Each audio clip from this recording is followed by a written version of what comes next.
Conceive, believe, achieve. Shut the f*** up. You're listening to Believe You Me with Michael the Count Bisping and Paul Felder. We are back. It is July 6th. We have the vests on. You have the shade. Hold on. Oh, do you have a pair? Oh, well, let's go. I've got these ones. The Dahmers? They're not Dahmers. Those are the Tony Starks. Tony Starks. Or I was going to say Ben Stiller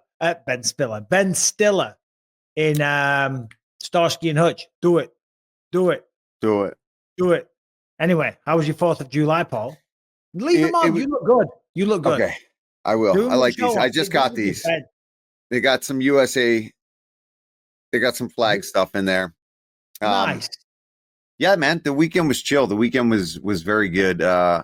We got like a new water toy table play thing out there for the kids. They were outside all day getting roasted in the sun, getting mosquito bites like crazy. And we had the bracelets on them. We had the bug spray on them. Didn't matter. But nope. Yeah, just very chill. Some margaritas, some good food, just hanging out. Had a night out with the boys and a night with the family. So yeah, man, it's been good. How about you? Yeah, the same. We've got my in-laws here at the moment. Rebecca's parents. Oh, that's right. Yeah. Kids have gone away.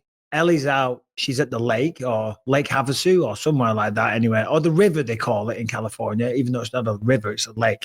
Anyway, she's gone there. Callum's gone to Texas to see his girlfriend. But yeah, then we had a great barbecue. Couple of drinks, same shit, you know? Same stuff. 4th of July. No fights at the weekend. No. We do have a lot to talk about. Yeah, there's things that have happened. I mean, let's just get right into it. John Jones says that he has come out of retirement. I'm putting it back on. Put it back on for that. Hold on. I need it. To deflect the shite coming out of his mouth, we need the sunglasses. No. The bullshit blockers. Donald Trump announces that they're going to do a UFC at the White House. I was like, oh my God, that's insane. All of a sudden, John Jones tweets, I've re-entered the testing pool. Then he's saying he wants to fight at the White House. Then he's showing pictures, AI images of him leaving Aspinall unconscious. Now, I'll throw the ball to you now, Paul. What do you think was the catalyst for this? Do you think it was the White House, or do you think it's the fact that Tom Aspinall came out and said he's got an opponent, they've got a date, and it will be soon? What do you think what is your theory here? I mean, I do think it's a bit of a perfect storm of all that stuff, right? Where John, he needs to be talked about. He needs to be in the center of attention. And when that starts to maybe dwindle away, and if you retire, Michael, we know this, especially if you're not commentating, you're not in the limelight all the time anyway, after retirement. If John just goes away and does his own thing, people will eventually stop talking about him. So when the White House thing comes up, when Tom says certain things and that comes up, he's still got to stay relevant. So whether any of it's true or not, it's still going to keep him in the public eye. It's going to keep him being talked about. And I think there's a bit of that. But I think when he sees the White House, he sees a moment that he can shine, that he can take advantage of. And we were talking a little bit about it before we even started talking today, where that may be all it needed, was that some big adventure, some huge moment to be the headline of, right? And he wants that. And when Trump was there, the last time he fought at Madison Square Garden, he was doing the Trump dance. Yeah. So I think once he saw that and saw an opportunity for that, he got right back in the testing pool, and he can't pass down that opportunity. But that's next year at some point. So Tom's still definitely going to have to fight before that. But I don't see anybody beating Tom. I think Tom should just keep doing his thing. And if that comes up later on, more power to you. You get a big fight. You get a huge payday. You get to fight at the White House, potentially in the craziest situation ever, the craziest security protocol. I don't know how they're even going to do that, but I have no doubt they will. I know they're already working on it. Like, I know they're already there. They're at the White House. They're scoping out how it can be done. I think it will be done. Yeah, look, listen, if anyone can do it, it's Donald Trump and Dana White. Yeah. Right? Dana White can make that happen. Donald Trump's the president of the United States, the most powerful man in the world. Dana knows a thing or two about putting fights on. They'll be able to make it happen. That's just for damn sure. I think, obviously when we were fighting, any opportunity to fight at the White House, something like that, a once in a lifetime thing, everyone would want to be on that card. And for then Jones, who's just retired, he's like, hold on a minute, shit. I wouldn't be a part of that. Jones versus Aspinall, 1776 all over again in the spirit of July the 4th. Do you know what I mean? It just all ties in perfectly.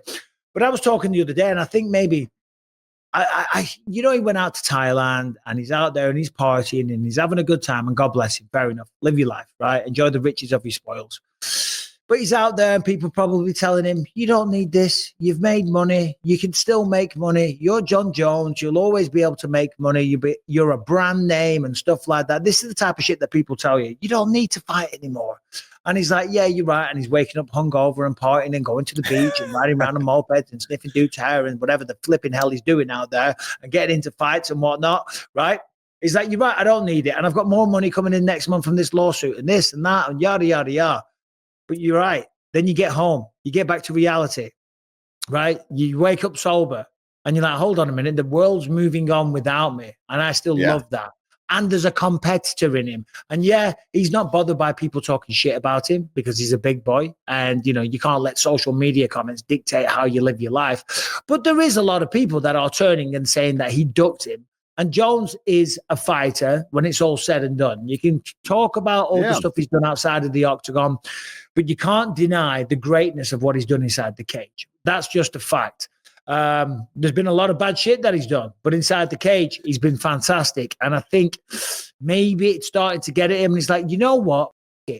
Let Tom have the belt. Let him be the undisputed champion. Let's see him fight a couple of times. Let's see how he does with a couple of people. Have a little bit more data to download and strategize and come up with the game plan.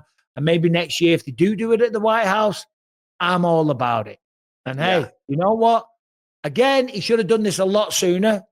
Yeah. But he'll always be able to walk back and reclaim a title shot. He's John Jones, for crying out loud. 100%. Yeah, he knows that. He knows that Tom can go and fight. And if he's still there by the time that rolls around, then he'll slide right in there. When is it? Because it's for an anniversary, right? It's for the 250 years of, right? We are of America, which would be 2026. Yeah. So July 2026 then, right? July 4th, 2026. It's going to be a big one. It's a Saturday. It's a Saturday. Wow. Oh, my God. Could you imagine? Yeah, because it was Friday this year. You're right. Yeah. You're right, Brian. So next year, July 4th, Saturday, 250th anniversary. Hey, that's now what he's you got need. 12 months to prepare. He said he needed 6 months in the past. Now he's got 12, so fill your boots. Yeah.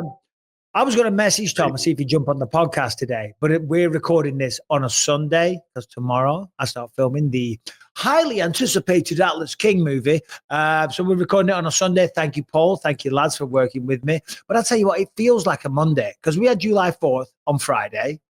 That felt like a Saturday. Yesterday felt like a Sunday. Today is a Sunday, but it feels like a Monday. I agree. My mind's all over the goddamn place. Now, there's a lot of people who want to fight at the White House. And if I was still fighting, I'd be one of them. And in fact, I'll even do it. If they said to you, Paul, hey, Paul, we want to do like a collection of throwback fighters, legendary fighters. We want you to fight Dan Hooker or someone at the White House. Would you do it? Yeah. Yeah. Yeah. They said to me, we've got to fight for you, Michael. I'm 100%. I'm in, baby. Yeah. Let's go. Yeah. But why not? Get the hip done first. I'll have a new hip. Yeah. I mean, it'd be a year. It'd be almost a year with a new hip. I might be feeling great again. You'll be flying. All right, today's episode is sponsored by Huel. And if you are a busy man in the morning, if you are on the go, but you still want to get a complete nutritious meal in your body, but you don't have time to do it. Well, guess what? Huel is here to save the day. They are today's sponsor, and they have you covered. Huel, Huel, and their Black Edition is a complete meal so you feel full, focused, and ready for the day. Little prep so you can grab and go. Huel's already sold over 500 million meals around the world, and now is your turn to try it. New customers right now can get 15% off at Huel.com when you use the code BELIEVE. Huel is a perfectly balanced meal, saving you time, designed by experts to provide all the nutrients that your body needs from a meal, and they taste absolutely fantastic. Huel shakes actually taste like a milkshake, and they come in delicious chocolate or vanilla. The bonus is they're very low sugar, and lastly, Huel is incredibly affordable with high protein meals less than $3 a go. It's a budget friendly option that I am genuinely excited to tell you about. The best part of Huel is that it's got a huge 40 grams of protein plus 27 vitamins and minerals. Or vitamins and minerals. So start saving time and money without compromising your nutrition today. So go to Huel.com, use the code BELIEVE to get 15% off. One more time, Huel.com, and the code is BELIEVE for a nice 15% discount. So yeah, every man and their dog is volunteering to be involved. Obviously, Conor McGregor's put his hand up. He's no stranger to going to the White House and holding court. Him versus Michael Chandler. So Jones versus Aspinall, that's main event all day long. Conor versus Chandler, it's never going to happen, but it'd be a good co-main event. Me and you on the undercard because they're only having title fights. I mean, I might be the first fight of the night if I was on there. Trust me. I might not even be the televised fight of the night. It might be the. Were you ever the first fight of the night? No. Thank God. Otherwise, I couldn't do this podcast with you anymore. Yeah, no. Even debut, I was like further up on the prelims when I made my debut because I fought a kid in Canada and he was, local guy. I was saying this the other day because you know, like when we were just in Baku or wherever, like Nashville this weekend. They don't get the UFC too often. They were there last year, of course, and we'll talk about that fight card later. It's packed or very busy from the first fight of the night.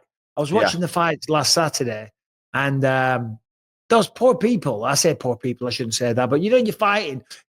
There's no one there because it's Vegas, and they're all too cool for school. Do you know what I mean? It's just like, you're fighting in the UFC. It's amazing. You're in Las Vegas, the fight capital of the world. It's International Fight Week. A huge card. 7 people in the bloody rafters.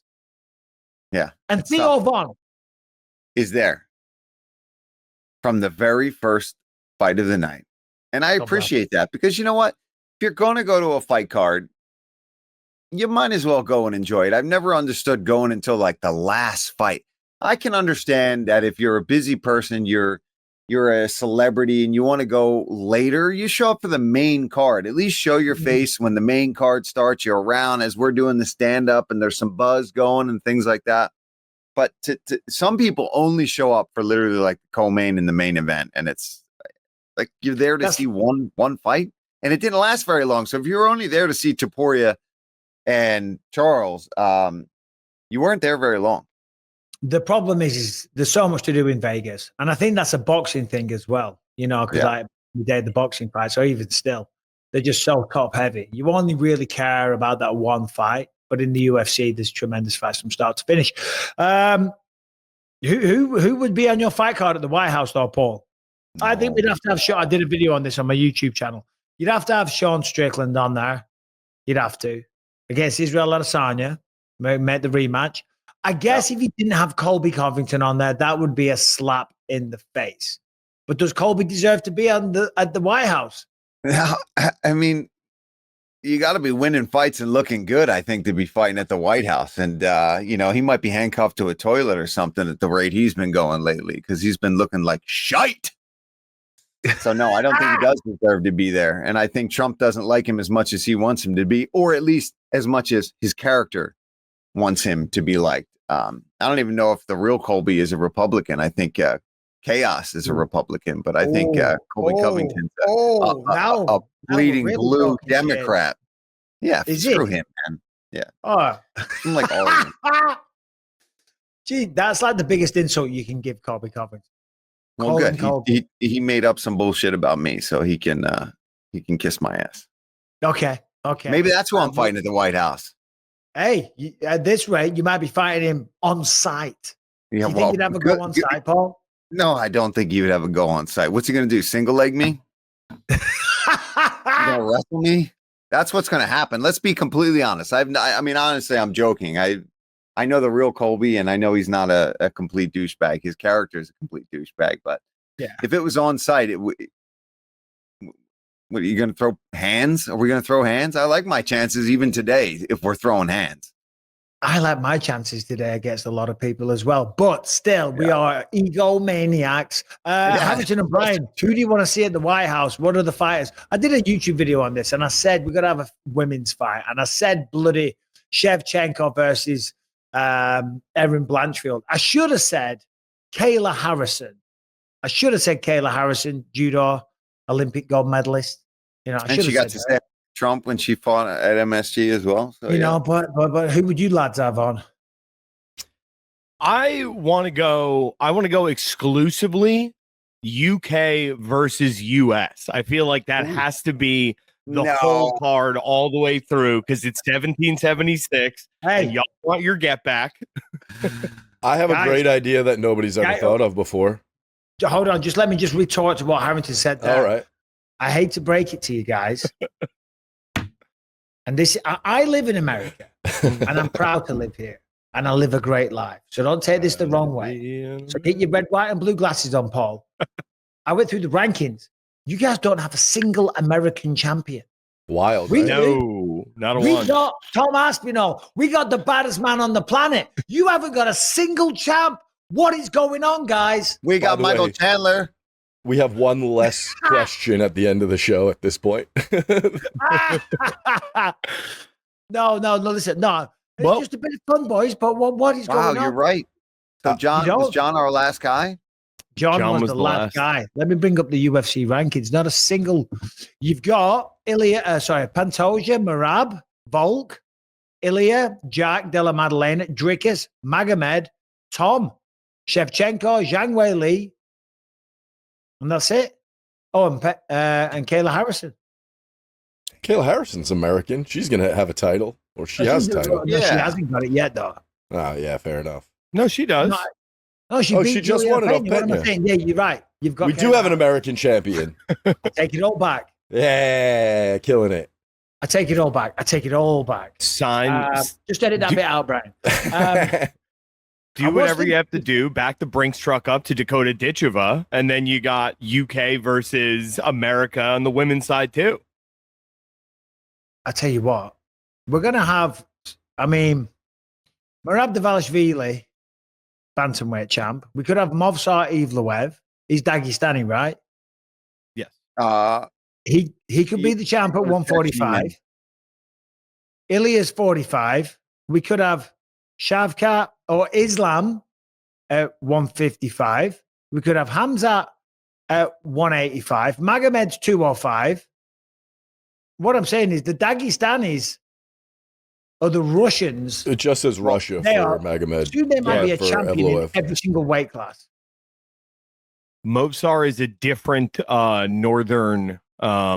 He's a different mountain person. He's Ingushita. Ingushetia. Ingushetia. There we go. Yeah. John Gooden can say What did you call him?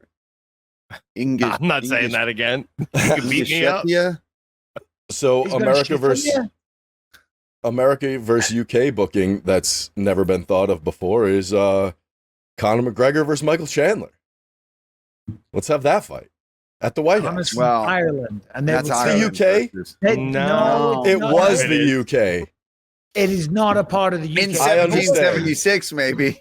I understand. Ireland. I apologize to all of our Irish viewers. I didn't mean it. Oh, no, Jesus. I understand. I'm sorry. Stay off the nationalities. Be careful starting your car, dude. Yeah. Exactly. What should we talk about? So obviously there's John. Oh no, Andrew Tate. Ooh. Andrew Tate said he wants to be on the White House as well. How? Dude, thank you. I just did a whole breakdown of his 60 guy spar that he did, and he ain't beating anybody at the White House. I can tell you that much right now. He's so juiced up. Guys were. He ain't passing a drug test, first of all, and then he's leaving that chin a little too high to be beating any of our current boys right now on that. Any of Put him up against a little dude, and he'd probably not make it through. Oh, that's what I mean. I was Put him up watching against him. Pantoja. Dude, See what Pantoja happens. versus Tate. Yeah. I like his chances Fun of him fight. choking him out, taking the back and choking him out. I take that back.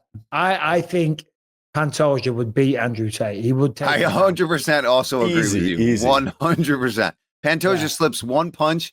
He ankle picks, crawls up the leg, and he's around the back and chokes him out. Spider Monkey. So we're saying that Andrew Tate couldn't beat the smallest champion on the UFC roster, and I agree 100%. He was a kickboxer, and he had a decent kickboxing career or Thai boxing.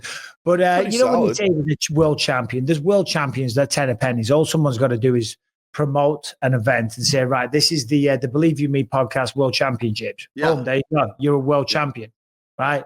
He's not a legit world champion. He kickboxed a bit. Daz Morris, my Muay Thai coach, he knows him. He said, yeah, he fought on some of his shows. He said he was he was all right. He was good. He's not like one of the best in the world, but he's a decent little kickboxer. Fair play to him. He's doing his thing. He's got millions of people following his, what is his school called? The University or something of Players? Hustler University, is that it? Hustler U. Yeah. I've had a guy keeps emailing me trying to get me to set one up, and I don't want to respond. Don't do it. Oh yeah, like I'm gonna do it. Like I want to be the next Andrew Tate. I'm just trying to make sure. 2 double vodkas and work out like a maniac. Dude, the Couple Church of vodka, Bisping. some steak and eggs. Do your Yeah. thing. While we were talking about dream cards for the White House lawn, Don Davis threw his hat in the ring. He has his own projected card. He said Trump said he wants to do MMA at the White House. Here's what the PFL has to offer. Right. I'm glad you brought this up. Yeah. Hold on, let me just go up to the tweet, please, Brian. MMA at the White House. Great idea, Donald Trump, for July 4th. PFL has a wow fight card for MMA fans to celebrate. Okay, so what is the actual fight card? Who are these people? Does anyone know? Francis I know Ngannou, the Deem Nemkov. He was a Bellator champion. Yeah. One of the Nurmagomedovs versus Paul Hughes. We know Hughes. Carmouche. Dakota Ditchever. Henan Ferreira. Is that? Yeah, that's the guy who fought Francis last, I believe. Listen, Chris Cyborg. Johnny Donald Eblin Trump versus Corey Anderson. and Dana White have been friends for a long time. I think I'm right in saying this. I don't think Dana's a particularly big political guy. He's even said this himself many times. He's friends with Trump, and Trump supported the UFC back in the day when it was struggling. Let them put events on at the White House, at the Trump Taj Mahal in Atlantic City back at UFC 30. This day, you know, he was always a fan and always a friend, and that's why he kind of backed him. I don't think he's going to go, yeah, you're right, PFL, let's go. Sorry, Dana. Sorry, thanks for the support. Thanks for having me. Bigger fight card. Thanks for doing the speeches at the rallies. I'm going with PFL. Yeah, it's just a clear promotional push on their part, and it falls short, to say the least, especially with that. Just get an original card. idea. That's the problem. Got to get an original idea. Jesus Christ. I'm not trying to shit on the PFL, but it's just cringe. It's just cringe. Yeah. No fights at the weekend to talk about. I've got a bunch of stories here. I mean, there's Paddy Pimblett training with Sean Strickland. Sean Strickland's got a gun on him at the gym in true Murica style. Murica. Do you want to play that little video, Brian? We had to do some gun training. So we went to the place where they trained Keanu Reeves for when he did The Matrix and John Wick and stuff like that. It's where they all go there. Great day. Unbelievable. I had a lot of fun, man. Like, yeah. They treated us as absolute beginners, but then as the day went on, it progressed a little bit. And then in the end, we had to shoot a bunch of targets, run along, change the magazines, pick up a shotgun, poof, poof, poof, poof, poof. I was like, I'm getting into this. Oh, yeah, here we go. It's like a gun store. Yeah, and then I got my care again. So I put this. In his white I shorts. showed you last night. I picked this.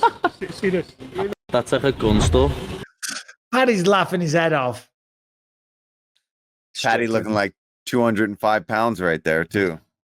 He wasn't far off the size of Sean Strickland, that's for sure. No.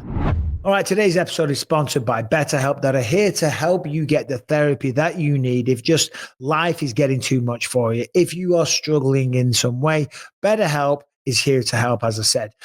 One of the big things is workplace stress. That is one of the top causes of declining mental health, with 61% of the global workforce experiencing higher than normal levels of stress. Now, to battle it, most of us can't just say goodbye to work, but we can start small with focus on wellness. You can get outside, you can get some sunlight, you can go to the gym, go for a run, release some endorphins. You will be surprised, but also speaking to a licensed professional therapist is really going to help. And that is what they offer at BetterHelp. All you got to do is go to the website, betterhelp.com, and you will be connected to over 30,000 therapists. BetterHelp is the world's largest online therapy platform, having served over 5 million people globally. And it really works with an App Store rating of 4.9 out of 5, based on over 1.7 million client reviews. Best thing is, it's really convenient as well. You can join a session with a therapist at just a click of a button, helping you fit therapy into your busy life. So right now, what are you waiting for? Take the bull by the horns. And by the way, if you go to betterhelp.com/believe, our listeners will get 10% off their first month. betterhelp.com/believe for 10% off. You can also just click the link in the episode description. That'll take you right to it. If you've got an issue, if you've got anxiety, if you're drinking too much, if you're stressing out, speak to somebody. Go to betterhelp.com/believe or click the link in the description. What's going on with the lightweight division? Paddy Pimblett, obviously, he's kind of a front runner. Arman Tsarukyan, Ilia Topuria seem to be talking a lot of shit. Arman's come back and he's talking shit. Dan Hooker's come out, called Arman a human side note. There's a lot of fun stuff going on. What do you make of all this, Paul? I love it. I think that's exactly what these guys need to be doing. I think that's the position that they've been kind of set up into, right? Where it's pretty open. It's kind of who's going to stand out, what's going to happen. I think there's no clear answer as far as the UFC is concerned on necessarily who's next to face Ilia, and that's why all these attacks are kind of going all over the place. But Paddy, I would think, is definitely the front runner just because of the pull that he has. But I mean, that stat that we were talking about where his opponents, what's their record? 0-13. So, you know, the critics are going to say he hasn't really beaten anybody of relevance. And then people are saying Ilia really hasn't beaten anybody that's been in their prime recently. And it's all over the place. And now that Islam has left the lightweight division, Ilia obviously got the belt. He's where he needs to be. But the rest of it is wide the hell open on who's going to be fighting next. Gaethje's out there. Hooker's coming back from a hand injury. Arman Tsarukyan, Paddy Pimblett. I mean, all these guys are jockeying for position to be able to be the next in line. But I think ultimately people are going to have to fight too to be next in line. So I think that's why the good shit talk is kind of coming out of nowhere. And I love it. And who do you think? I mean, who is going to be the next guy standing across from Topuria? So Arman Tsarukyan says he went on the offensive with Ilia Topuria, calling him out for missing weight multiple times. Has he missed weight? Not to my knowledge. I saw a little thing yesterday where he says where there was something about he missed weight on a Cage Warriors matchup and he didn't become the champion. Yeah, if you go to the second slide, it's a highlight of all the times Ilia has missed weight over the course of his career. And how many times is that? Arman says that Ilia missed weight multiple times, pulled out of a fight with Charles Jourdain. I don't recall that. Did that happen, Paul? Jourdain? Did he pull out of a fight with Charles Jourdain? I mean, possibly, but I don't remember that either. Yeah, I'm seeing from the thing that Mozart shared. From the thing that Arman shared, it says Charles Jourdain made weight on 9 days for 145. Ilia had a whole camp to prepare and had to pull out last minute. Arman also insists that Ilia has never fought a fighter in their prime. So I have his Wikipedia here. Charles Oliveira, Max Holloway, Alexander Volkanovski. There is 3 big wins. You could, all right. if I was fighting or if I was in the division, that'd be a line that you could say if Right. you wanted to. You know, I'm not saying that I'm not taking away from Ilya's wins. But if I was in the division and I was trying to do that and I was trying to get that fight, Yeah, then he's that saying the is things he needs to it's a say. feasible line to go down. But Charles got knocked out. Volk got knocked out. Holloway got knocked out. So even if you're saying, oh, well, you're beating these guys that aren't in their prime, it's not like he made it a fight. It's not like he struggled. Yeah. So if they're not in their prime, he made it look easy. You know what I mean? Those are 3 big KOs over absolute legends in a row. So if you're giving him guys that aren't necessarily at the peak of their prime, at least he did exactly what you expect a guy in his prime to do, and that's put them away. Not only put them away, put them all away in absolutely impressive fashion. So I think it's a bit of grasping at straws when you start to say, oh, well, you haven't beaten these guys that are in their prime. It's like, okay, there, like you said, there is an argument there that maybe these guys are a little bit breasting towards the end of their career, but you're putting them away like that. So it doesn't matter. That is correct. But also you look at Max Holloway. He just knocked out bloody Justin Gage. Yeah. He just beat down right. Justin Gage. Volkanovski, all right, fair enough. You could say that he was knocked out of his. Then he comes back and wins the looks belt. Great against Diego Lopez. He beat Bryce Mitchell when Bryce Mitchell was undefeated, if I'm not mistaken.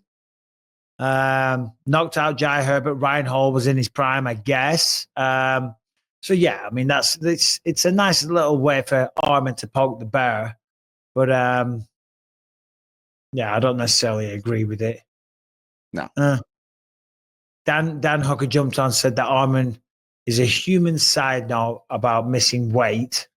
On a side note, Dan Hooker is still a bitch. This is Armin Savrukian. Just thought that needed to be said. And then on a side note, Dan Hooker's a bitch. And Dan Hooker says, you're a human side note, a number 1 contender that no one gives a fuck about. Yeah. I don't want to say it's a good one, but it was a good one. It's a good one. Dan's good. Dan's quick. Dan's he's funny, man.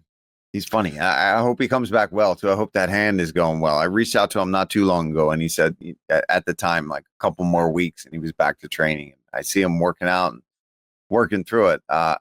And he's another one that curious to see what he gets thrown into the mix when he's finally cleared to fight. Because I mean, you know what you're getting when you get Dan Hooker in a fight. So he can give any of these guys a run for their money, no doubt about it. How do you think it all plays out? Who do you think? When do you think Armin fights? And who do you think it will be? Because there's people say, I don't know if Paddy is 0-13 and his last 3 opponents are 0-13. I don't know if that's true. I was looking the other day. So Tony Ferguson, sure. Okay, he was on a long losing streak. And I think at the time he fought Paddy 1, 2, 3, 4, 5. He'd lost 6 in a row. King Green, Bobby, I don't think he'd lost many. When he fought Paddy Pimblett, well, he just beat Jim Miller. So technically he wasn't on a losing streak. And then Michael Chandler, there's quite a few. There's a few losses there. Michael Chandler was on a 2-fight losing streak. So where did he get 0-13? That's 0-8 if you ask me. Yeah, you're right. So, I mean, it's not even completely accurate. I mean, I guess you're looking at maybe Chandler only lost 2 because he had beaten Ferguson. He'd beaten Ferguson. And then lost to Poirier and Charles, right? I'll get it back up again. He's lost to Paddy, he's lost to Charles, and he's lost to Poirier. Before that, he knocked out Ferguson, he lost to Gage, and he lost to Charles Oliveira before that.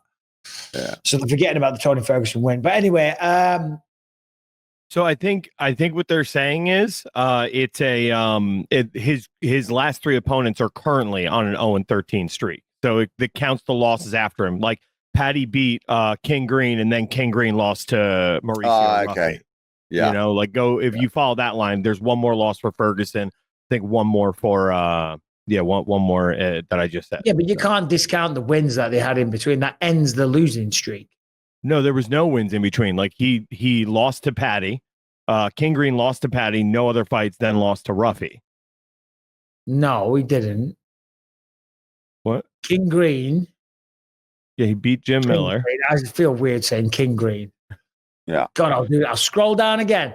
Let's have a look. You might be right. No. He lost to Jalen Turner. He was on a win streak. King. He beat Tony. He beat Grant Dawson. He lost to Jalen Turner. He beat Jim Miller. And then he lost to Paddy. Yeah, but then after then he losing lost to Paddy, after he that. lost to Ruffy. Yeah.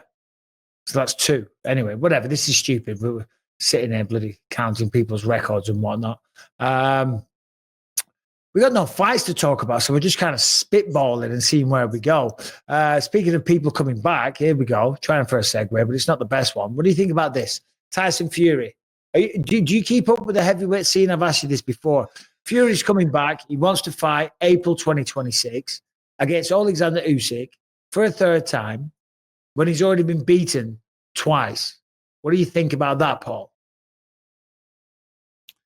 I mean, I think it's a hard sport to let go when you're making big time money like Tyson is. And same with any of these guys that are at the top of the game. You don't want to let it go. But yeah, I mean, I don't keep up with it that much. Do I care if that fight happens or does not happen? Nope.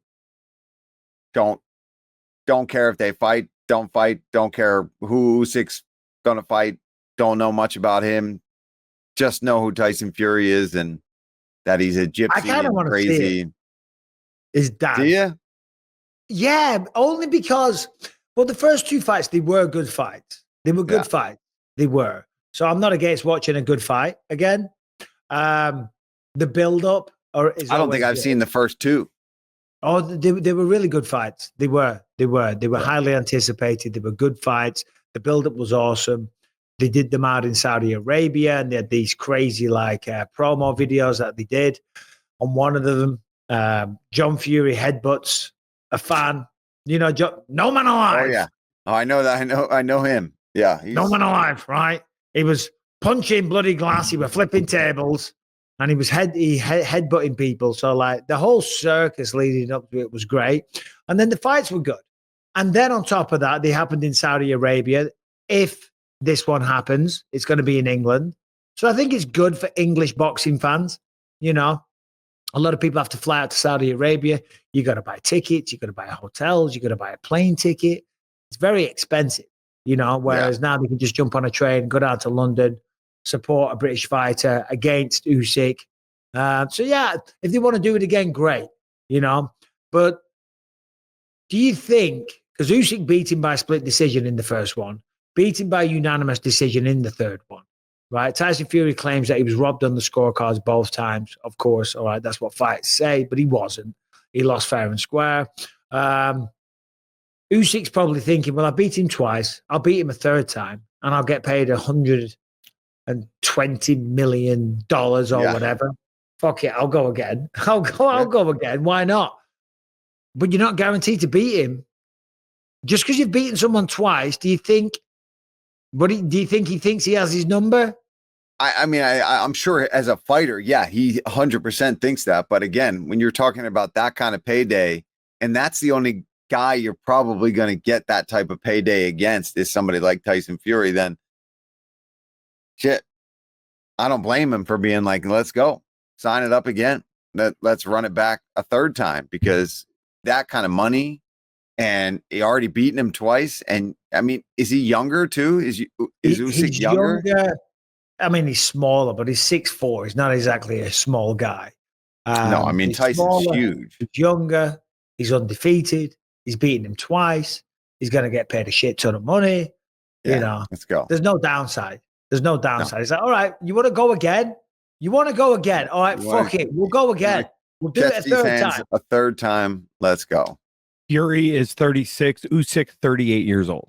Oh, all right. All right. He's older. Even more reason to do it. Changes everything. Yeah, even more reason to do that a third time. Fuck yeah. Yeah, no, they're going to get paid a shit ton of money. Fair play, fair play. What else have we got going on? Khamzat Chimaev. Did you see the sparring footage? I've seen some of the stuff. Yeah, he's Brian, number 4 in the notes. Press play on this little video, because I'm not sure how good this guy was. zoom her in, but he looks bloody crisp here. Watch this nice little combo here. Oh, the hat comes off. This is old, I think. Is it? It got me. The internet got me. Is it old? Because I remember him throwing the hat off before. I've seen that before, but I don't know if he maybe just does that all the time when he's gets touched with a punch and then the beanie comes off. Well, You know what I mean? the beanie It means does come business. off. Or you flip the Yeah. lid. You know, when someone catches you, you're like, all right, dickhead. This is serious. Now we're going. I don't need this beanie on. The hands are good on Khamzat. People forget about that. When you look at that video there, it's nice, crisp boxing. The hands are coming back to the chin every time. He's got power.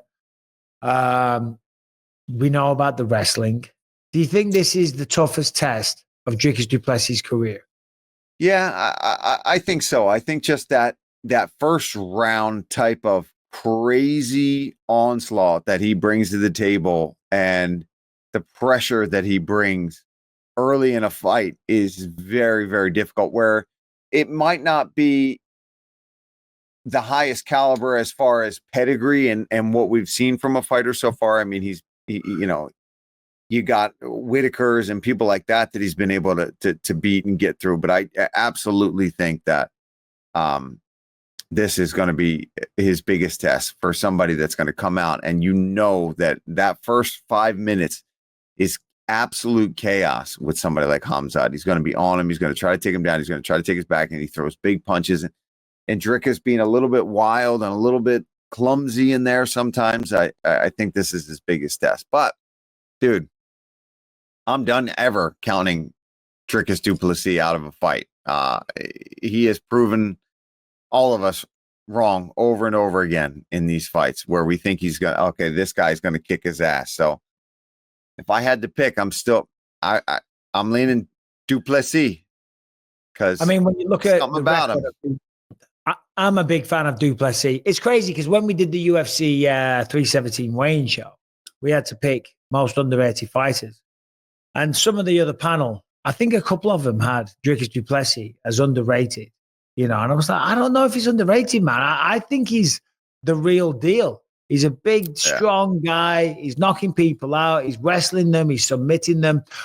But if you look at Khamzat, right, we know he just goes through everyone like a hot knife through butter. Dricuss beat Strickland twice. Israel Adesanya, Robert Whittaker. Before that was Derek Brunson and Darren Till and Brad Tavares. It was definitely, I won't say a step up because Strickland was a champ and Israel was a long-time champ. But I do think Khamzat is a different kind of beast. The question is, can he go 5 rounds? I think he knows he can't expect to go out there and just get a hold of Dricuss, ragdoll him to the floor and face crank him, smash his teeth in like he did to Robert Whittaker and walk away, But the fun thing about Khamzat is that he'll try and do that. I don't think he has the ability to pace himself because he's never had a need to. I don't think He's so still either. winning. Yeah. I think he will do the same thing. And I think that's why I lean a little bit towards Dricuss, because I think if he can't do that, which I think will be tough to do against du Plessis, is to get him out of there that early. I think he's a pretty damn durable, tough, determined dude.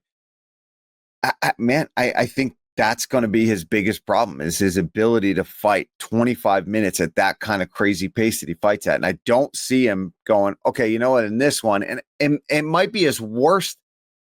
That might be the worst thing he can do, is if he goes, okay, I know I need to be able to fight 25 minutes with this guy, I'm going to pull back.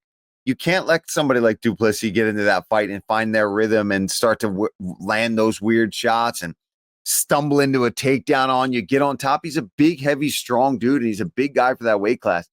So I think Khamzat's best chance is to just, rest on his laurels and go out there and do what he does all the time and hope to get him out of there in the first few rounds. And maybe he can, and maybe he'll prove us all wrong and show us that he is that good. But I think that's what he's got to do. I think he's got to fight him hard early, try to hurt him bad, and try to submit him or knock him out. Go full Khamzat. Yeah. Go full Khamzat. Go full Khamzat. Yeah, you can't go away from what got you to the dance, essentially. You know what I mean? Yeah, not for the belt. He's in the country. He's in the country. He's training. I saw him doing a little thing where he's like working on his cardio and jumping and doing steps and stuff like that. Yeah, Dricuss isn't an easy man to beat. Far from it. He just finds a way to a way to win. People talk shit. They call him hunky clunky and jerky and off rhythm and all this type of shit. Bro, it works. He's getting it done, man. It works, man. And it's true. Like nothing you're taught in an MMA class or a boxing class is what you want your students to look at when you see Duplessis fight. But it doesn't matter. That's what's beautiful about mixed martial arts is if you can make it work for you and you can find a way to push your game plan out there and make it effective, it doesn't matter if it's pretty. There's too many variables. There's too many options in mixed martial arts. If you can find takedowns at weird angles and they're not the standard, American freestyle wrestling way, it doesn't matter. If that person ends up on their ass on the ground and you can choke them out, doesn't matter. If you're throwing punches that aren't necessarily textbook English style boxing, doesn't matter. Are you hurting them? Are you dazing them? Are you knocking them down? And Dricuss just has a way to fight. He has a way to make fights happen and work in his favor. So I've started to love him over the years because of that. He's big. He hits hard. I mean, he dropped Robert Whittaker with the jab, for crying out loud. And the crazy thing is when you look at both of their records, Khamzat and Dricuss, Robert Whittaker's on there getting finished by both of them, which a few years ago would have never, ever have happened. But Whittaker says he's not done yet. He says that he's got a 4-step plan to becoming the champion again. Obviously, he's fighting Rainier de Ridder. Rainier de Ridder. Rainier de Ridder in Abu Dhabi. Are you fighting are you commentating in Abu Dhabi? Yes. Oh, you are? Yeah. Are you commentating anywhere else before then? Yeah, I'll be for Poirier. Yes. I will be there in New Orleans. That's French. New Orleans. Are you doing New Orleans? I'm doing New Orleans, yeah. You son of a bitch. Yeah. Look at Paul, all the big ones. Jesus Christ. My God. All the big ones. Baku, Atlanta, New Orleans. Yeah, I mean, hey, we haven't been in the Apex much. So we're making big bucks. We're on the big. Oh, that's right. We get paid more when we're at the Apex. Yeah. We do better. We do better. You're going to be in. I'm kind of gutted I'm not going to be in New Orleans. I love New Orleans. I'm excited. Yeah. Yeah. I got assaulted there last time I was there. We'll get into that after. But no, Whittaker's 4-step plan, real quick before we move on. Who do you think, or what do you think that looks like? Obviously, he's fighting the Ridder. Obviously, he's going to beat the Ridder. Yeah, that's what I'm doing. Right now. If he loses to the Ridder, well, that's all. The 4-step plan is for sure. Number one is beat the Ridder, who is ranked 12. So he is fighting way down. He wants to go against Adesanya again. I think he's got to be either thinking somebody like Adesanya. Has he ever fought Sean Strickland? No. He's got to be thinking somebody like Strickland, who's still way up there, right? So that's another one.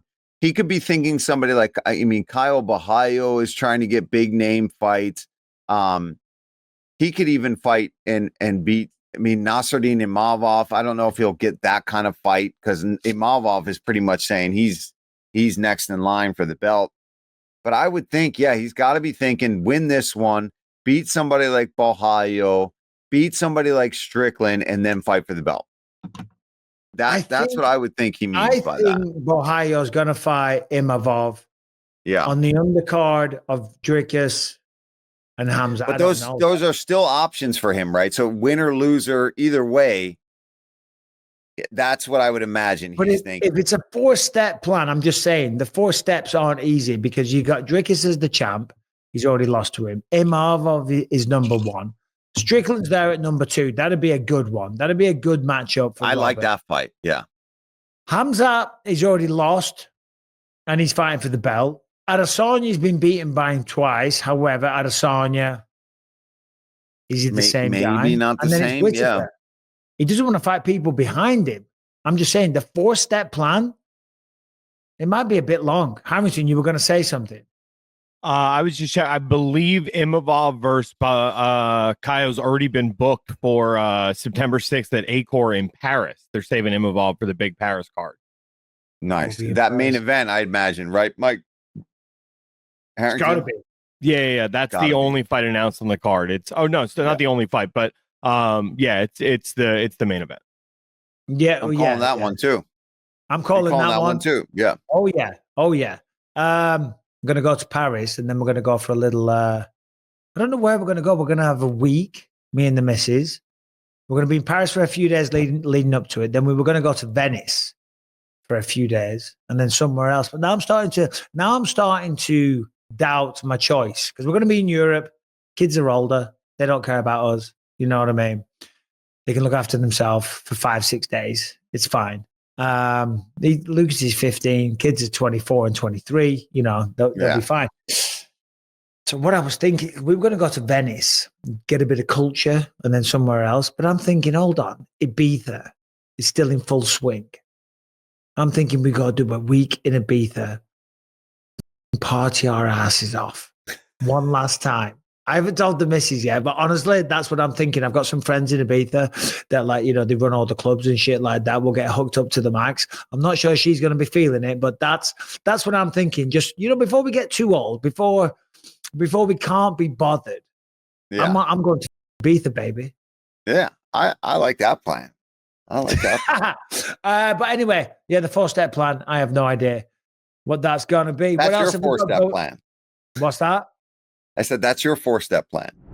All right, today's episode is sponsored by Ghost Bed, that are here to help you, to save you, to make sure that you get a good night's sleep and you are the best version of yourself. You all know if you don't get a good night's sleep, you're not going to be a good version of yourself the next day. That is where Ghost Bed comes in, because the Ghost Bed Luxe, also known as the coolest bed in the world, is built from top to bottom with cooling materials and patented technology that actually pulls heat away while you sleep. And like every mattress in Ghost Bed's new collection, it features their Pro Core layer designed to give you extra support through your hips and your back to keep you pain-free. And if the looks isn't your style, no worry.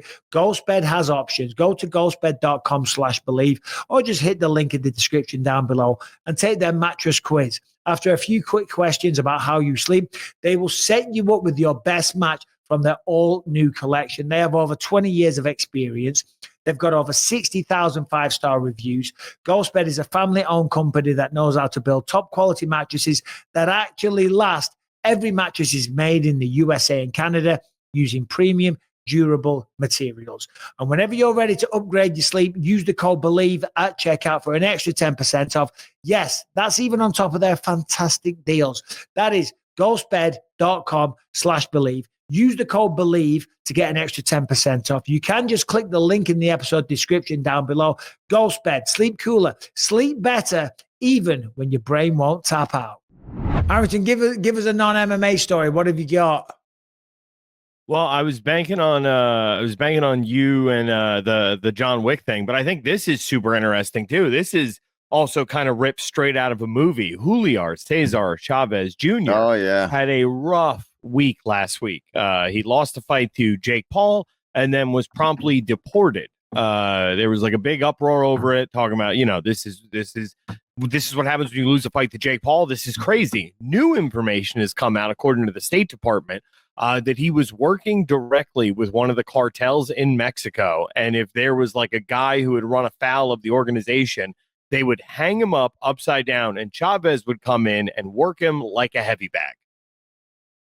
Now, hold on. What are the sources for that? I mean, because that sounds like some straight up crazy shit. You're going to hang someone up and you're going to get a professional boxer to come in and work it like a heavy bag. I mean, hey, pretty good punishment if someone steps out of line. They did this in Fast and Furious, and I legitimately think whatever gang member just saw that and went, dude, what boxers do we know? How cool would that be? Go on, Brian. You normally have Yeah, it looks like it comes from USA Today, and then MMA Junkie is reporting it. Oh, really? Yeah. What's your thoughts on this, Brian? Go on. Go on. I think this is amazing. I think more boxers should look for work in cartel punching bag things.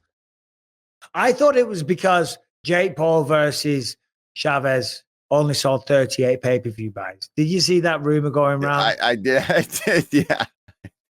I don't know if that's. I mean, that's. I don't buy that. I don't. I didn't see any of it. Did you see any of the fight? I didn't see any of the fight. I didn't see any of the fight either. Hamilton O'Brien, you guys see any of it?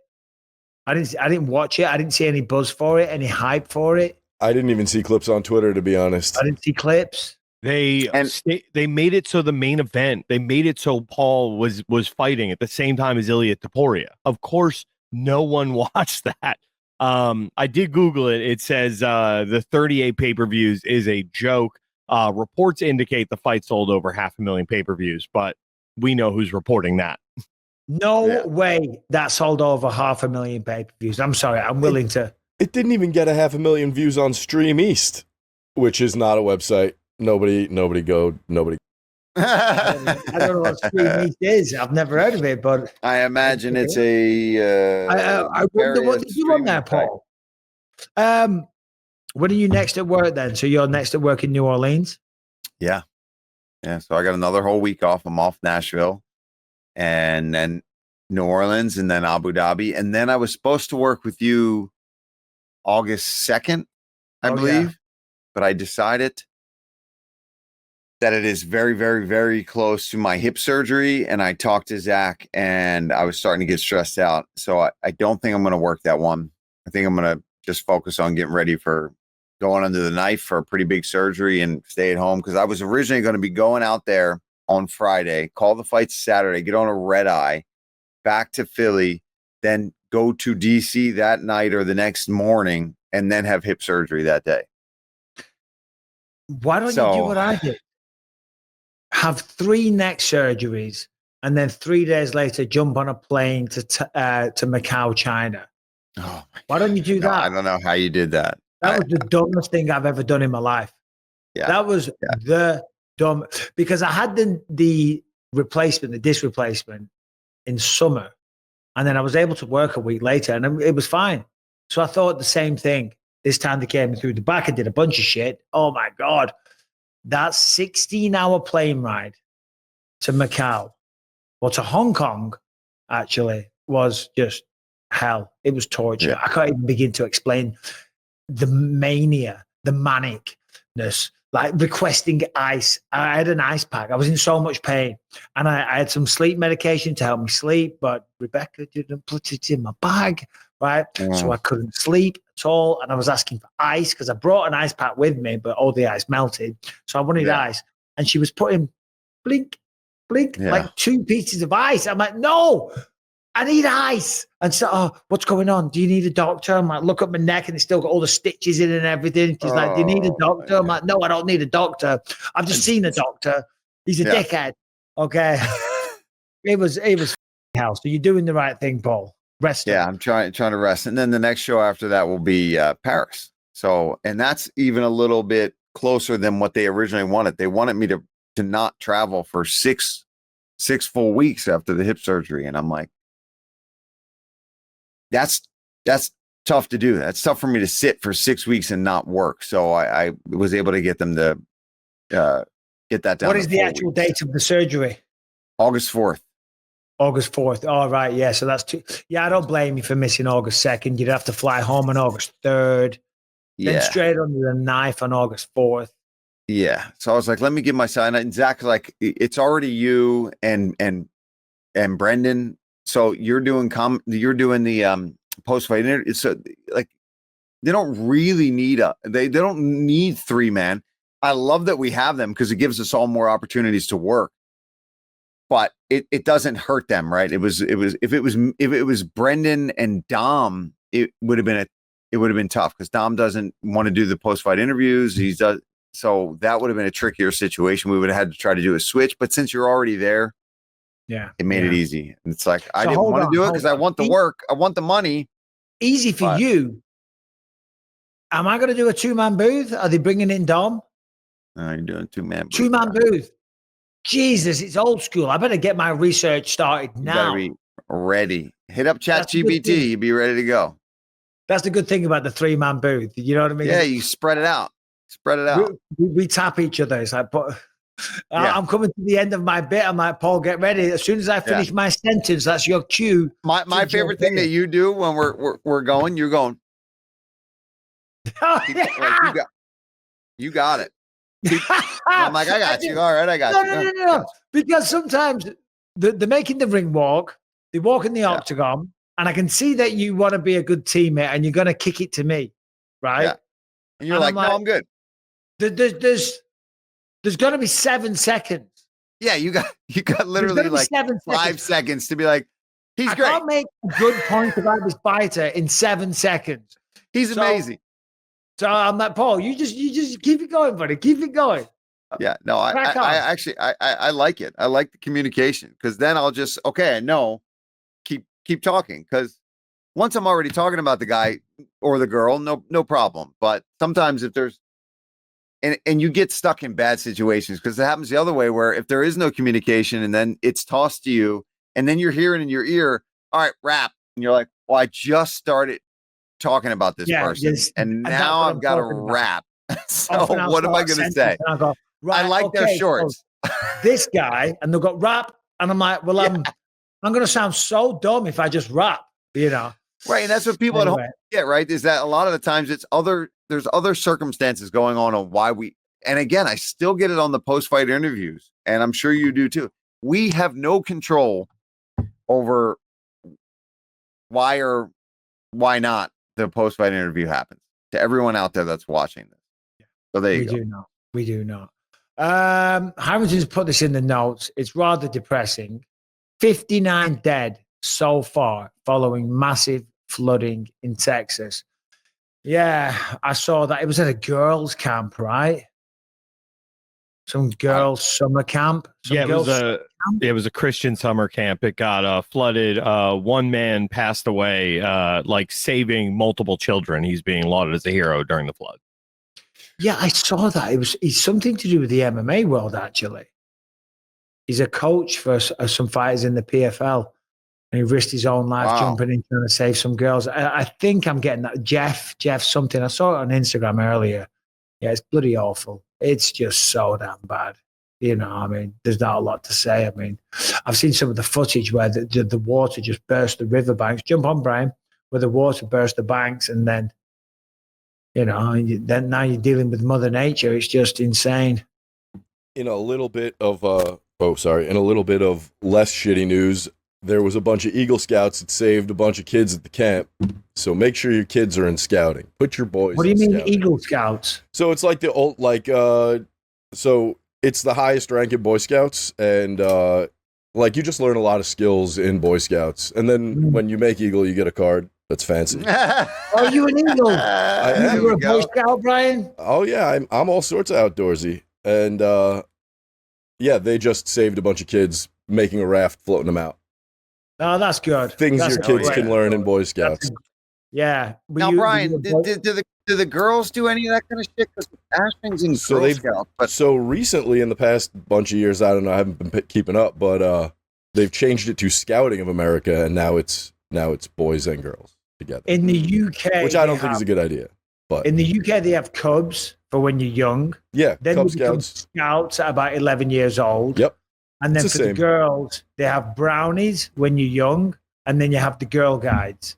That's how it used to be, and now it's just Scouting of America. So they mixed boys and girls, and now it's you go out and you learn things together. I remember there's this place in Clitheroe where I'm from called Waddell Hall, and it's like a big, beautiful, massive, like stately home. And once a year they would have the Girl Guides worldwide convention there in Clitheroe, and you had Girl Guides coming from Norway and Sweden and France and everything. And we used to go up there and we just sneak in and walk around like we were part of it, like 11, 12 years old. Alskida. I remember that means Norwegian for I love you. Okay? Met some Norwegian girls. They were very friendly, but I was too young and nervous. I didn't make a move, but I was hanging around. Yeah, the Girl Guides, man.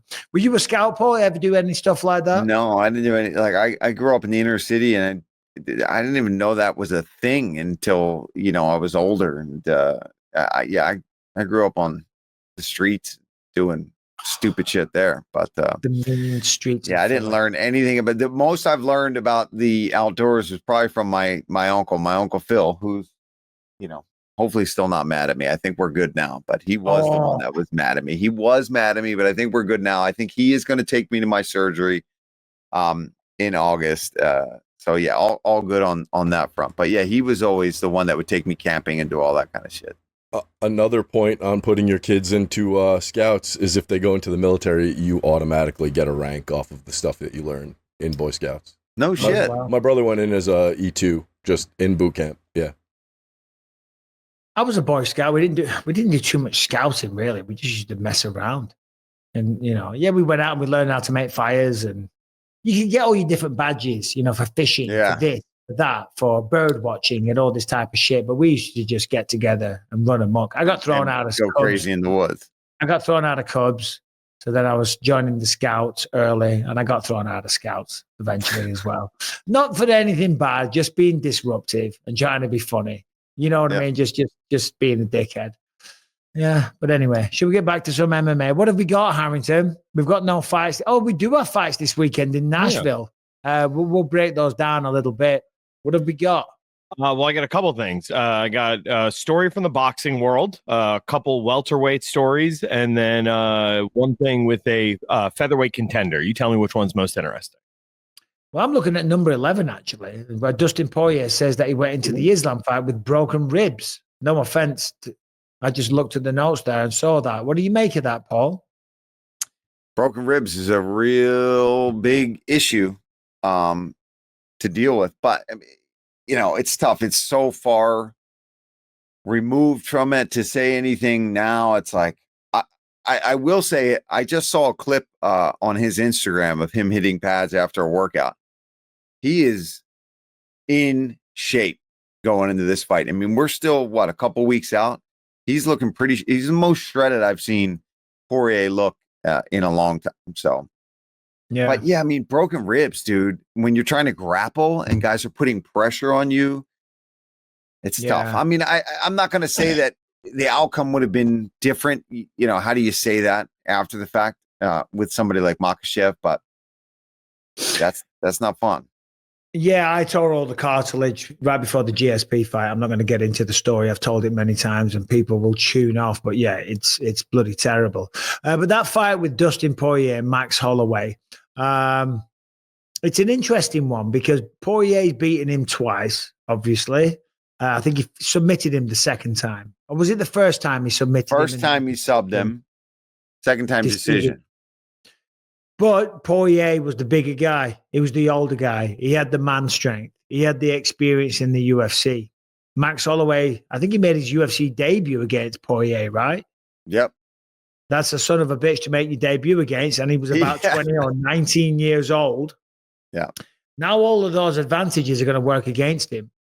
Yeah, now, he's the older guy. And now Max is, according to Armin Sarukian, washed up and old news, but still, he's still the much, much younger guy. It's going to be a fun fight, man. It's going to be a fun fight. I know you can't make a prediction. Harrington and Brian, early doors, who do you think wins that fight? I feel like Max Holloway, we might get an upset on our hands. Because look at what he did to Justin Gaethje. Yeah, it's a Poirier beat him, but that Max Holloway versus Justin Gaethje at 155 pounds was absolutely world class. Brian, please jump on. I mean, you just said it. I think Max Holloway could do it. Yeah. It'd be a shame. It'd be a shame for Dustin Poirier though. In New Orleans, his final fight. I would love for Poirier to get that dream send up. Well, Max is trying to fight back to the belt. You know what I mean? So it's just as heavy for him as it is for Dustin to win and to go out on a win. I don't know, man. I feel like the power of Lil Wayne. How do you beat that? Like, if you're going to be in New Orleans having Lil Wayne walk you out against the guy you've already beaten twice, I just think Dustin Poirier he's due a Robbie Lawler level storybook ending. I'd love to see it. I'd love to What see was it. Robbie Lawler's storybook ending? Oh, dude, Nico Price smashed him up and retired. We don't get to see that, right? Oftentimes we see the retirement fight. When you're at that point in your career, it doesn't always go your way. But I do think Dustin is a guy that can do that. But I also think that Brian bringing up a good point where, I mean, I think Max really wants to then try to fight Ilya again down the line at 155 pounds and try to get some revenge again. Whether it happens or not doesn't really matter. But I do think that Dustin, I feel like he's the kind of guy that can be happy as long as it's a fun, entertaining, barn burner of a type of fight where he can go out and leaves it all in there. I think he's the kind of guy that can be satisfied.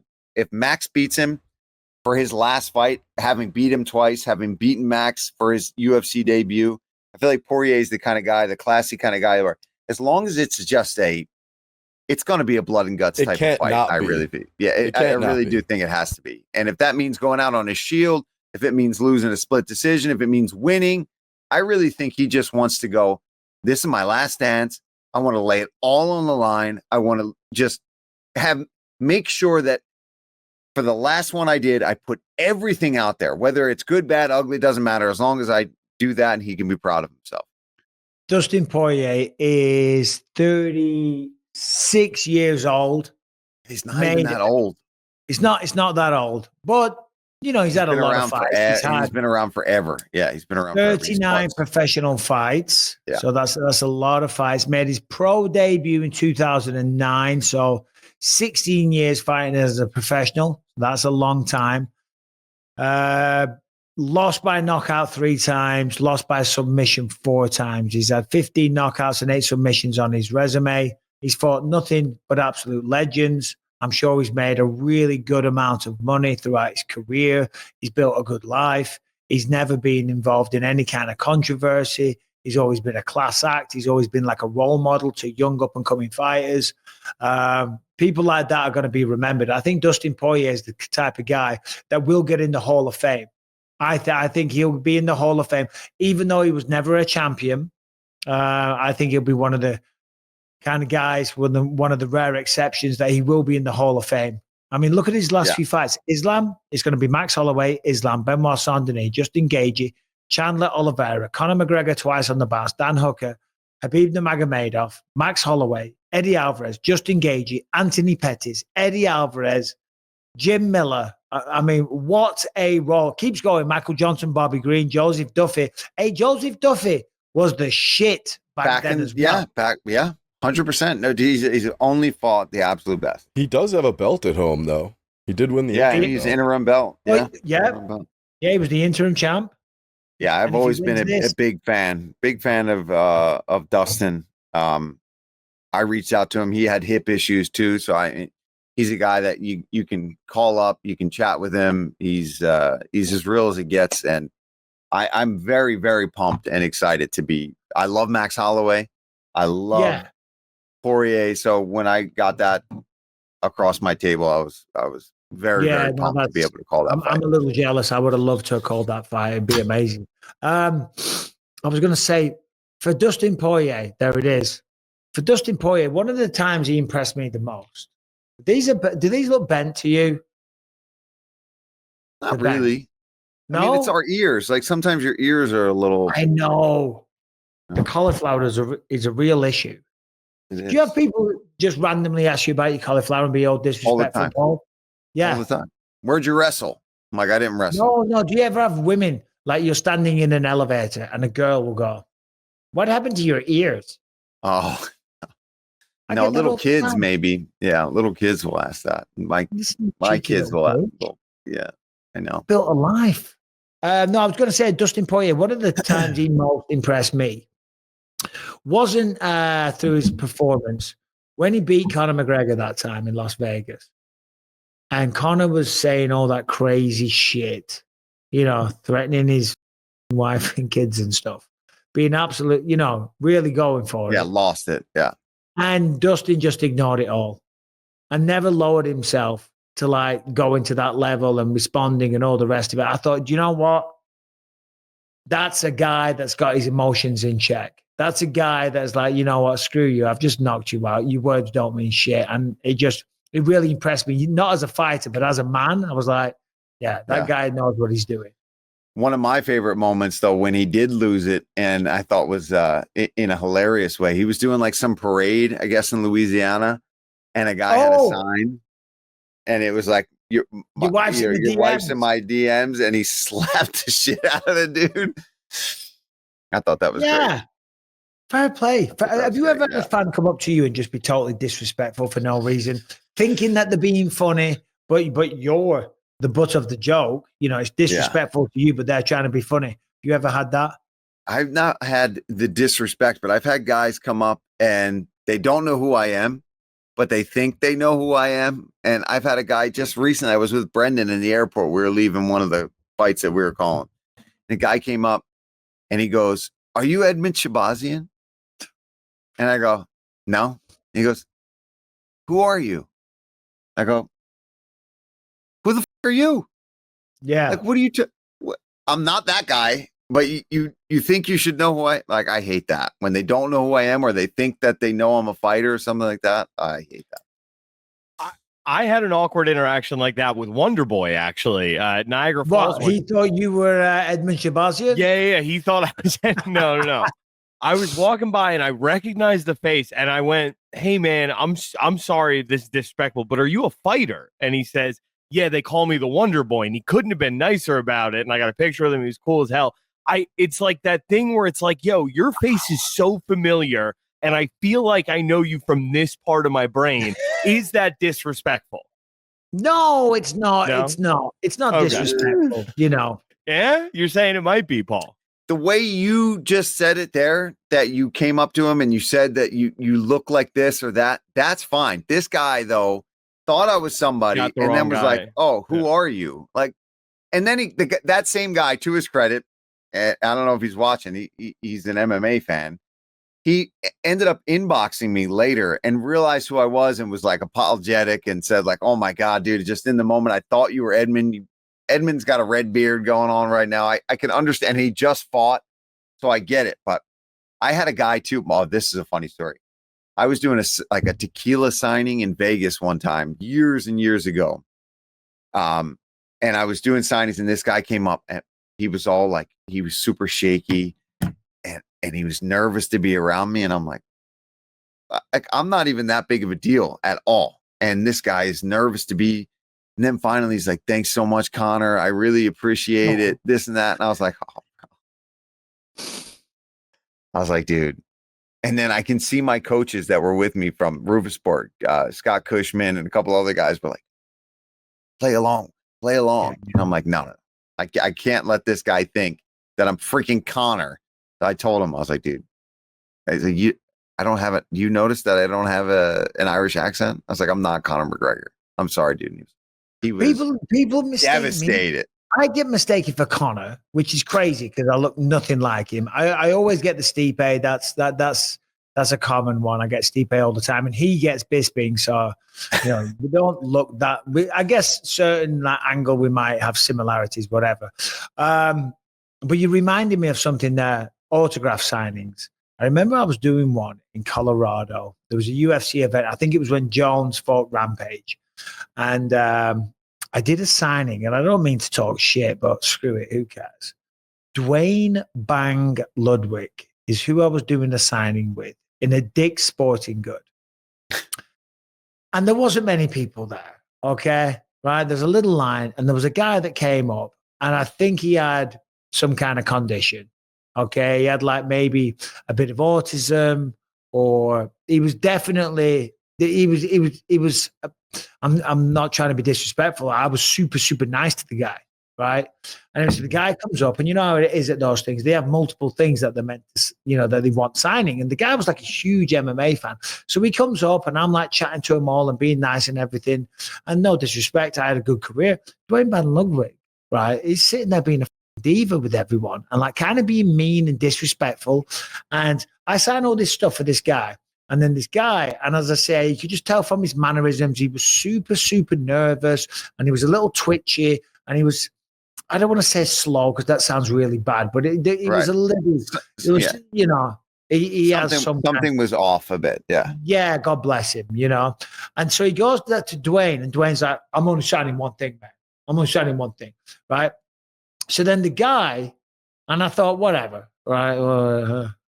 Who are you? You know what I mean? To be doing that. Just be nice. We're in a nice position here. So then the guy goes to the back of the line and queues up again. And he was doing that because he wanted all his stuff signed. He was waiting in line.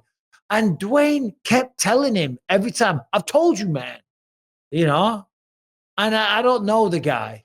But just from that one thing, I was like, that's all. Yeah. Those types of interactions, you can learn a lot about somebody. Yeah. Harrington says he's got to bounce in 5 minutes. Harrington, jump on. The world's #1 podcast on planet Earth, even though we've got nothing to talk about and we have been stringing together bullshit for the last hour and 17 minutes. You're going to bail on us? You're going to go? He likes to pretend that he has a family to go to. Okay. I do. I have to pick my wife up. She can't get an Uber because she needs the baby seat in the back. So I got to schlep it to the airport, unfortunately. You got to schlep it to the airport. Well, thank you, Harrington. You got it. When you invoice me, just make sure to invoice it for 95% worth. I will. For sure. No, I'm kidding, buddy. Harrington, is there anything good that we need to get to before you go? Anything that? So I thought these were two really good stories. Leon Edwards saying he wants to fight Ian Gary by the end of the year. And then Jack Della Maddalena over the weekend was at an event, and he said Islam is, quote unquote, too small for him. He said, look what Volk did to him. I'm just too big. Yeah. All right, we'll chat about those. You get out of here, Harrington. Thanks as always, buddy. There's a few things there. So Jack says that Islam's too small for him. What do you think about that? I think he's got a point. Yeah, I mean he does have a point. Volk had a lot of success. Oh, Brian's got a video. He says, "Yeah, let's have a look at the vid, Brian." So sorry, Paul. Defense is most likely against pound for pound #1 in the world, the lightweight champion Islam Makhachev. Talk me through about that particular matchup and what you think and how excited you are to prove yourself yet again. Yeah, it's the dream first title defense, pound for pound #1. Get him back for Volk. We saw what Volk did to him. I'm gonna get him. He's too little. I'm gonna get him. Your first defense. He's got a point. Yeah, I mean, he's got a point because Volk, we all love Volk, right? What a guy. He's awesome, right? He's just brilliant. What a guy. What a guy. No, he is, though. He's awesome. He's got a great sense of humor. He's humble. He's funny. He fights his ass off. He's the man. But if you've ever been around him, he's not a very big man. He is the man, but he's a smaller man. Okay. Yeah. And that first fight with Islam, the first one, he gave him everything he could handle. Yeah. Jack Della Maddalena is not a small 170 pounder, so I think. And he brings all those same problems. Yeah. He brings all the takedown defense, the ability to scramble. And I think even better striking than anybody that Islam has really faced recently. Poirier had some moments, landed some good shots. And Jack has that and more, and is a much bigger, stronger guy at 170 pounds. I think it's going to be a very interesting fight between Islam and Jack. And I think that's how Jack should feel. He should feel like, hey, you're coming up to my weight class. I know you were the great at 155. All that is fantastic.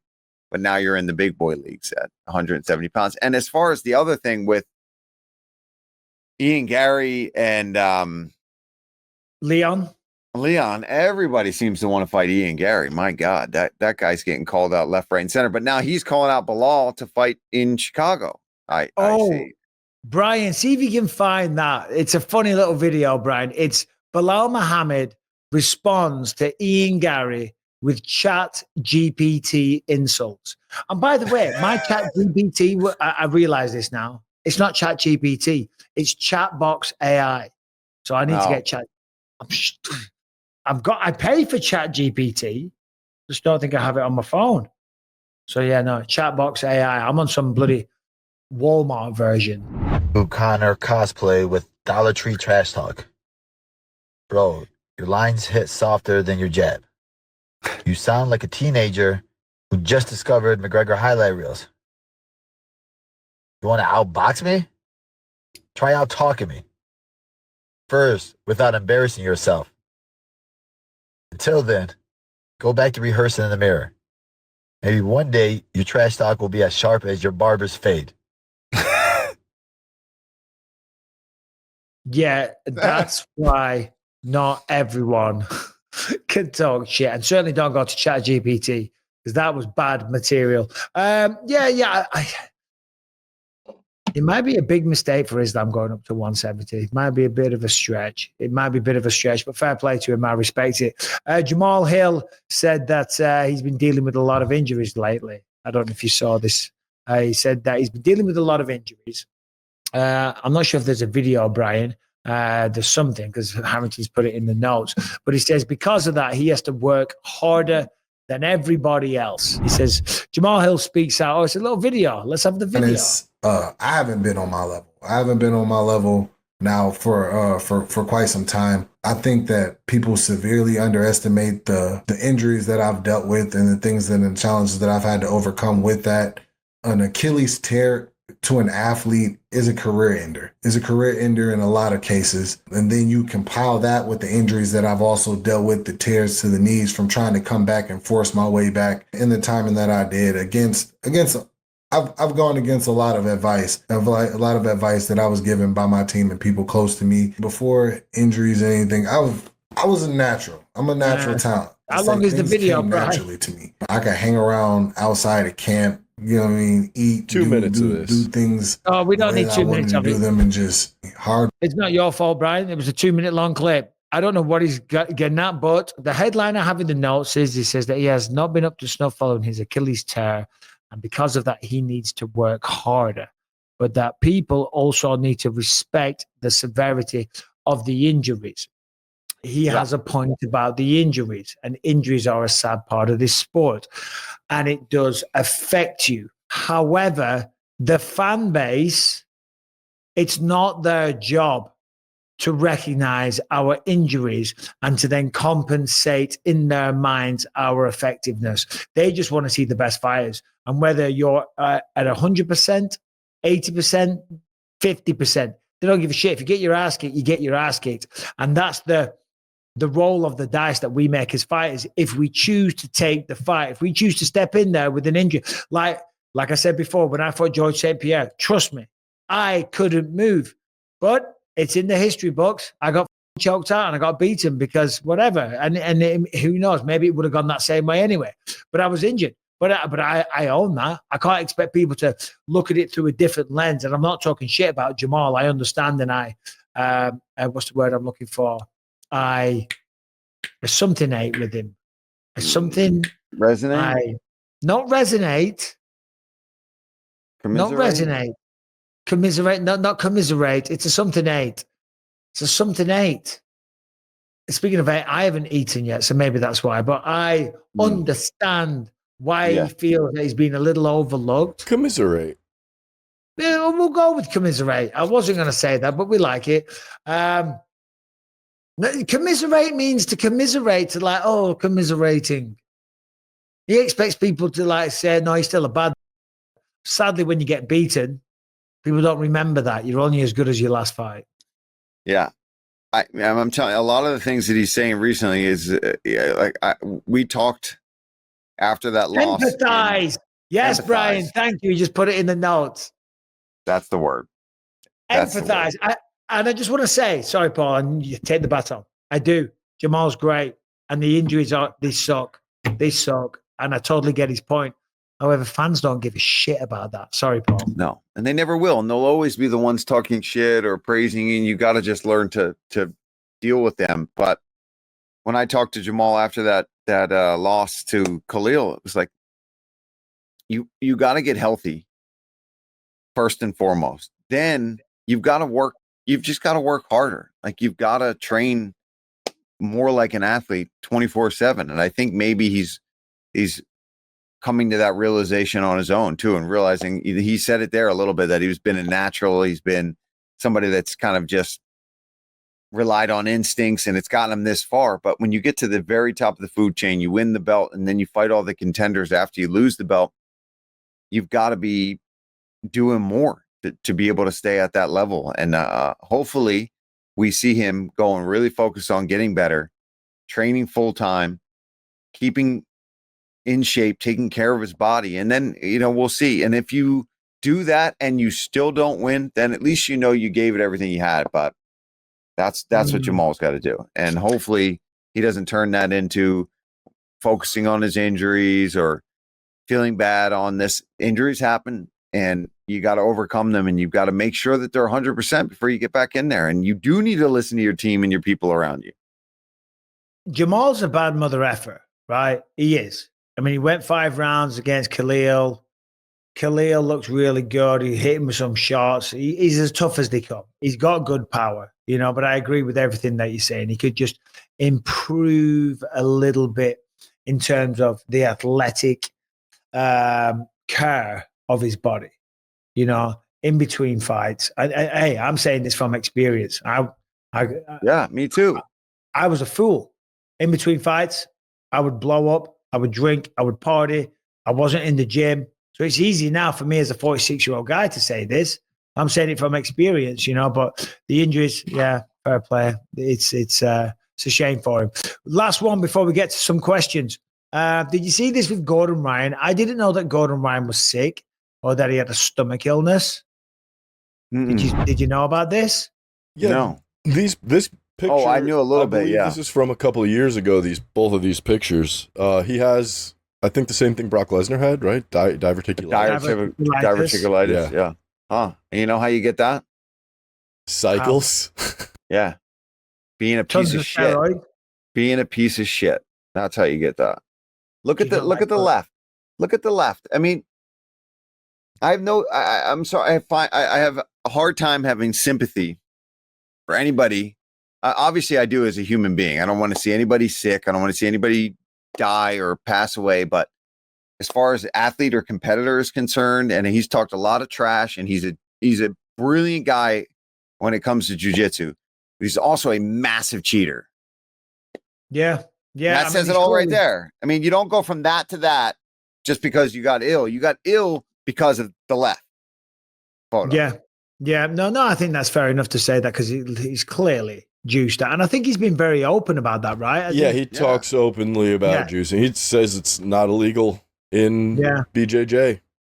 Well, at least I respect the fact that he's being honest, Not only is he literally just better than everyone, now he's actually like chemically stronger than everyone. But as you say, Paul, it's funny. I didn't know that diverticulitis was necessarily caused by people taking a lot of steroids. Like Brock Lesnar, you think he took a lot of steroids and he got diverticulitis? And you see a lot of these bodybuilders, they die young of heart problems and all kinds of stuff. To be honest, I don't know about Brock Lesnar because there's footage of him as a child. Like, he's always just been a gigantic brick shithouse at like 6 years old.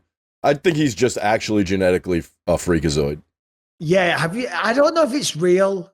I've seen something about Brock Lesnar's daughter throwing like the shot put or something. Is that actually his daughter or is it?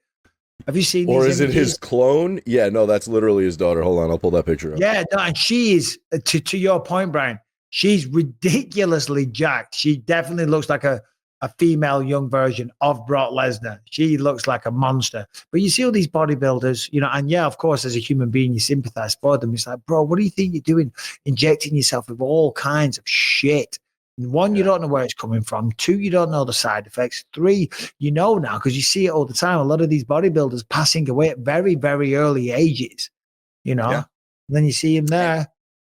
And dude, I just see so many guys that are so, she's a unit. There's no doubt about it.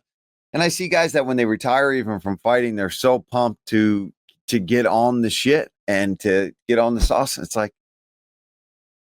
man, once you start that journey, there's no going back. There's no going back. Dustin Poirier just said it. That's what I'm talking about. And I'm like, Dustin, don't. That's not the answer, man. A bit of testosterone replacement therapy is one thing. But even that, like, it's a slippery slope there. If you do too much of it and then you try to come off of it, you can mess your hormone levels all up. Like, I'm trying to be as clean as I can for as long as I can so that when I'm like 50 something, 60, and I need to feel like I'm young again. Maybe then when I'm not competing in anything. But right now I'm trying to just eat my eggs and try to naturally get my testosterone to stay at the same level as best I can. Still going hard. It is 50s. Going to 300 miles biking this week, by the way.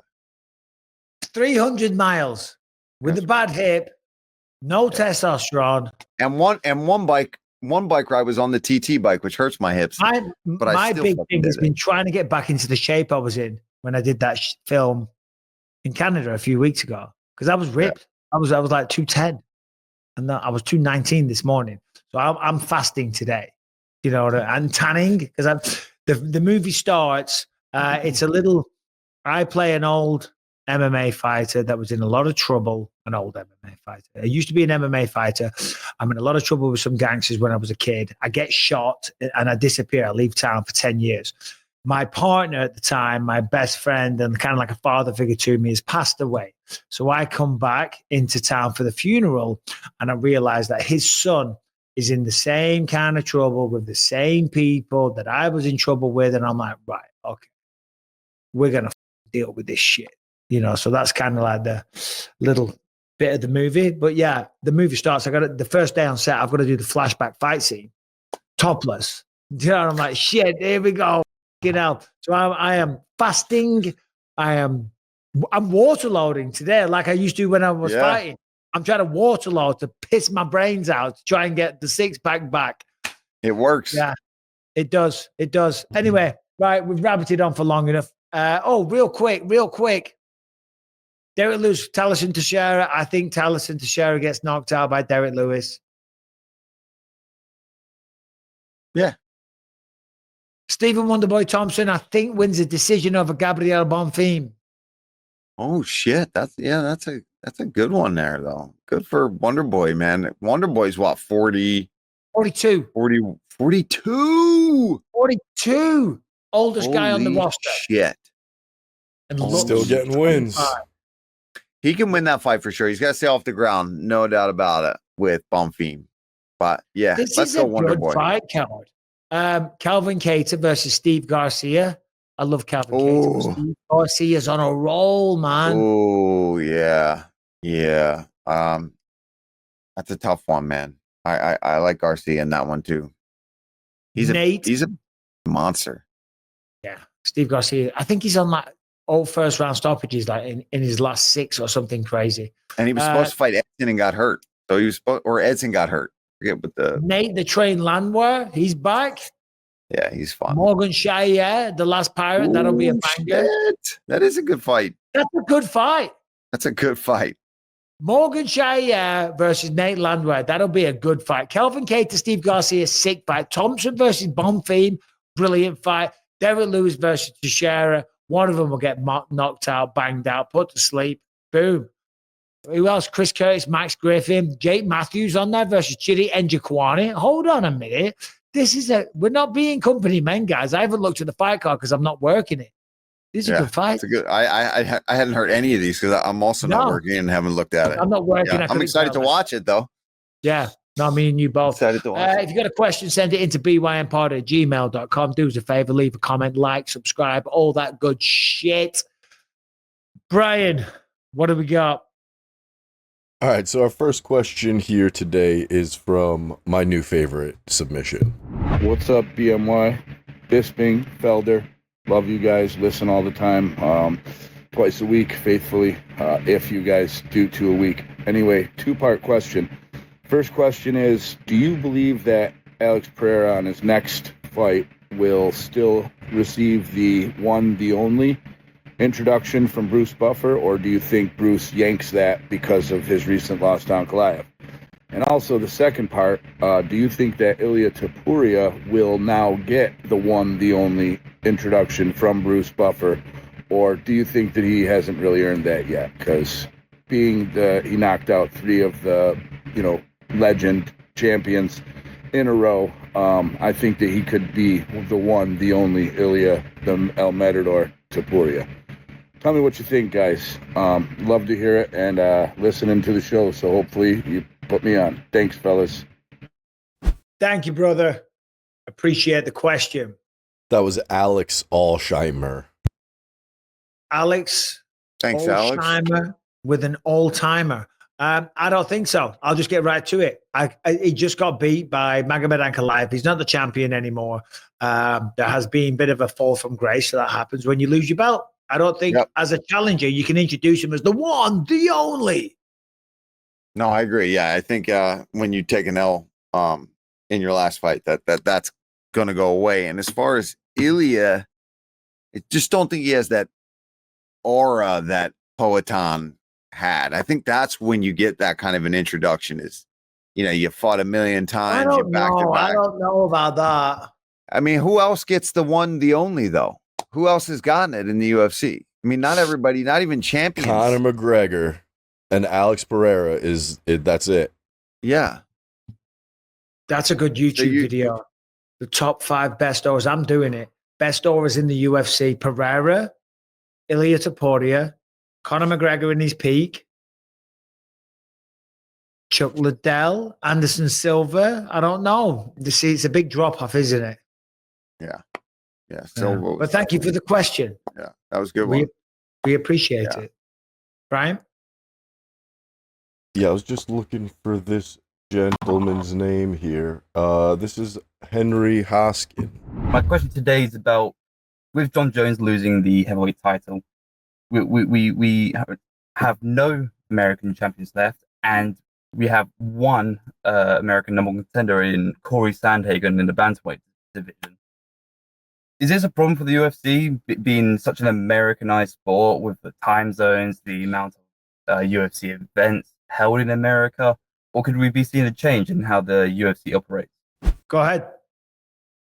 Yeah, I mean, I don't think I think it's such a global sport that I don't know. I don't think Americans only tune in to watch fighters because they're American champions. Like, Americans absolutely love Charles Oliveira. They've loved so many other foreign fighters that have come and won the hearts of the UFC that I don't think it really matters that it's American champions, as long as they're personalities, as long as they're people that you can get behind or stories that you can resonate with. I think that goes bigger than their nationalities, because I mean, until today, I didn't even really think about it. I didn't even know that we really are lacking in American champions, because we've still got crazy guys like Topuria and now Jack Della Maddalena, who's looking good at 170, and Islam's fighting him.